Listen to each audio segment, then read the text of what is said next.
Hey everyone, talking about Vanilla Sex by Tom Ford, released towards the end of 2023. The notes in this are vanilla, sandalwood, tonka, and almond. So this has been getting quite a bit of hate from what I've seen, but I actually think that it smells good. So I'll caveat that a bit.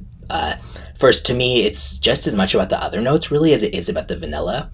Granted, they do all have sort of vanilla-y aspects with how they're used or how they just kind of smell typically in fragrance, like Tonka and almond for sure can go that way. Sandalwood doesn't always, but it does with the style that it's used here, which is more like creamy sandalwood, not the kind that smells like pencil shavings or dill or anything like that. The Tonka is, as usual, kind of powdery here, and the almond on the product page was described as bitter almond, which I guess, yeah, that of course can still be gourmandy, but it really is not bitter noticeably to me from sampling it, and it's more that kind of like almond cookie type of almond.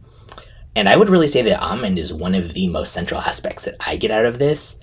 And as mentioned, overall, I think it smells good. So if we're just talking about like if I smelled this, no, I would not think like, ugh, that's gross. Or like, or even just like, I think I would think like, oh, that smells pretty good. What is that? But it is so overpriced. So I just find it absurd for this to be almost $400 for a 50 milliliter bottle. Even for 100 milliliter for this particular scent, I think that would be just too much, but let alone half that size, no way. And Tom Ford's often very expensive, often considered overpriced, but not all of theirs are the extent of being $400 for a 50 milliliter bottle. This one is, and I just don't think that it warrants that. There's lots of great vanilla fragrances out there. But again, I do think it smells perfectly good, and to me it feels a bit dramatic for some of the stuff I've seen of people acting like, it's straight garbage. Like, it feels like maybe they're just comparing that to the expectation that they had of it being so creative or something like that. But of course things can smell differently to different people, but it's more just like I'm surprised if people really think this smells disgusting unless they don't like vanilla and almond in general. But yeah, as with any fragrance, people get different things out of it. So basically I would say actually also I think the name is pretty accurate too. I've seen a lot of people say the name doesn't make sense for it, but I think it kind of does, because it's like it's perfectly good, it's just kind of boring compared to other options, so kind of a fitting name.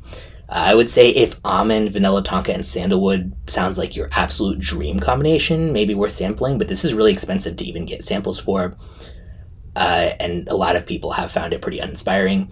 But just given the super unreasonable price for how not unique and how, it is and how many other things you can get like that, I probably wouldn't go out of the way to try it otherwise. But I will be part of the camp that, apparently small camp, that actually does say, I think it smells good. It's just not amazing enough to cost that much.